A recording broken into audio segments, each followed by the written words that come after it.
Hey everyone, I'm Armor Gaming. Welcome back to my channel and welcome just to a really quick little update video, or not really much of an update, but more of like a public announcement video, public awareness I should say. And so what I want to make aware to everyone in this video is just to constantly be looking at the update section of the game, specifically to the monster changelog and the bug fixes, because every single month they're going to update it with every single change going on in Monster Legends, any bugs that they found and they were able to fix.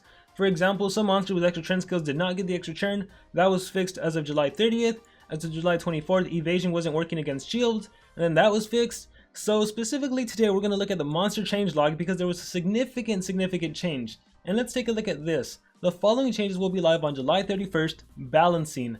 Darmith, Bodyguard, Fire Cursed. It finally happened. The fateful day has arrived.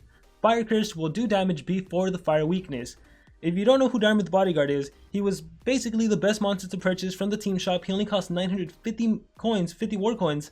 And essentially he had an AoE fire-based attack that dealt 45 fire-based damage that applied fire weakness. But unlike every other skill, before the damage was dealt, he actually dealt fire weakness, meaning that even against fire monsters that skill was extremely effective. Or maybe it wasn't 45 damage, maybe it was 40 damage, and then the fire weakness made it 80% stronger. But regardless of whatever it was, basically as soon as you did that skill, it was a guaranteed OTK. If you partnered him up with Demise, with a Sammy, anyone to turn transfer, and then it landed the fire weakness and landed the damage, guaranteed knockout. Just everyone got obliterated. He was the best monster to purchase in the team shop, and now that has been fixed. So you may want to rethink purchasing him. I'm not saying he's a bad monster by any means. He's still very affordable in the team shop. You can still easily rank him up. Now he's more of a supportive monster than an attacker. Although I guess you could still potentially use him as an attacker. You would just have to partner him up with different monsters. But just really important, that's been fixed. And you know, I'll go ahead and showcase that. And so here we have Darmith's Bodyguard. He's even going up against fire monsters. I have mine with 2 level 6 strength runes and a level 6 speed rune. And so here we go, Fire Cursed. As you can see, it's not going to be killing them. Previously, it would have killed them because it would apply fire weakness and then deal fire damage. But now, against fire monsters, against any other monster, it's not as effective as it used to be. And so before with Darmith's Bodyguard, it would essentially work with this. Ignore the damage the Vata Magmas are going to take from Fire Cursed. Essentially the way the skill worked before, it's almost as if the enemies had fire weakness already and then he dealt the damage. So as you can see, extremely effective even against fire monsters. That's how it used to be, but thanks to this fix, it no longer is that way. And so if you're in the team shop looking for a monster to purchase, I don't think I would recommend Darmith's Bodyguard as my #1 pick. Now I think I would say Nishin's Bodyguard. Be sure to get Nishin's Bodyguard. She has a team evasion, she's incredibly fast, she's a dark based monster, she's really good. It used to be Darmith's Bodyguard as the #1 pick, but due to that fix, he's no longer this like elite attacker that can kill anyone. And again, that's not to say he isn't good by any means, he's still very good, but he's just not my #1 pick in the team shop anymore. And personally, the way I feel about this is that I believe every monster should work the way they're intended. If a monster is bugged, if a monster has a glitch, and people are purchasing that monster just to abuse that glitch or the bug, I don't think that's necessarily fair. And if you do choose to use it and abuse it, that's totally fine. You get to take advantage of it until it's fixed. But you're going in knowing that that could be fixed at some time in the future. So once it gets fixed, there's really no complaining. There's no like, oh, that's unfair. Give me back my war coins. Give me back gems. Give me back the runes. Give me back whatever. No, you got to take advantage while that bug or glitch was in place. So you reap the benefits. And now that he's been fixed, you have to live with it. And it's like everyone else playing the game now. So personally, I would like it if every single monster was just completely fixed. That 50% glitch, if that was fixed, I'd be fine with that. Let's see, Nautilus. Nautilus has an extra turn skill that gives him up to 3 extra turns. That should not happen. So if that was to get fixed, and hopefully it does, honestly, I'm honestly 100%, I just want everything to work the way it's intended to be. In my opinion, you should purchase monsters under the premise that they work the way they're supposed to.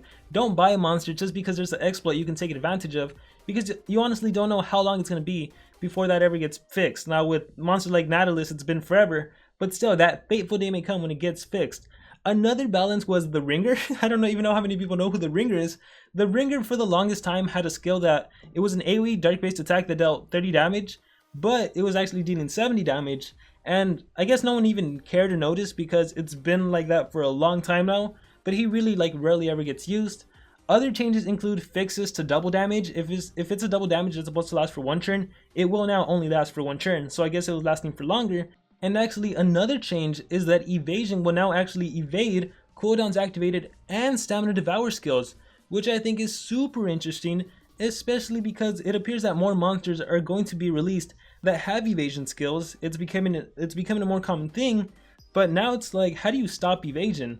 If a monster had the evasion effect on, that's cool, you can just drain its stamina, preventing it from attacking on the next turn, but now you can't really stop them. Before you could also do cooldowns activated, and that would bypass evasion, and I thought that was normal. I thought that's the way it was supposed to work, because cooldowns activated was always this weird thing where it wasn't a negative effect, it wasn't a positive effect, it wasn't an effect, so it only made sense they could bypass, similar to Stamina Devours.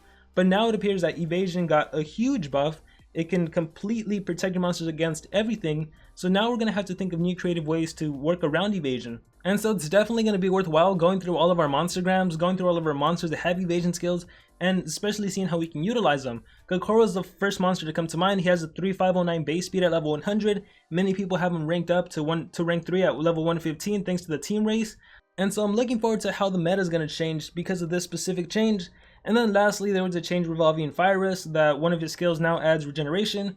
Fyrus never ever gets used, so I mean, it's just nice, I guess, that everything is being fixed, and looking forward to seeing what other monsters end up getting fixed with all of these new updates. So huge reminder to check the monster change log and the bug fixes log. You get super important information on there that we don't go into with team wars that includes fire monsters thinking you can use Darmith's Bodyguard and then you end up not getting your 3 coins. Super important to keep up to date with the update section of the game. And so with that being said, that's pretty much it as far as this public service announcement. I hope you guys enjoyed the video. Really eager to hear your guys' thoughts. What do you think of the balancing changes? Do you think if a monster has worked a certain way for a long time, that monster shouldn't be changed? Instead, the effect should be changed to fit the monster? Or do you think no, every single monster should work the way they're intended, no matter how long it's been? That's an unfair advantage. Maybe newer players don't know about that bug. Like, can you imagine newer players playing the game don't know about Nautilus? Then they encounter Nautilus and suddenly that Nautilus has 3 extra turn skills. And so whatever your guys' thoughts may be around this subject, please let me know in the comments below. If there's any bugs in the game that you guys know about, also let me know in the comments below. And with that being said, hope you guys enjoyed the video. I will see you all next time.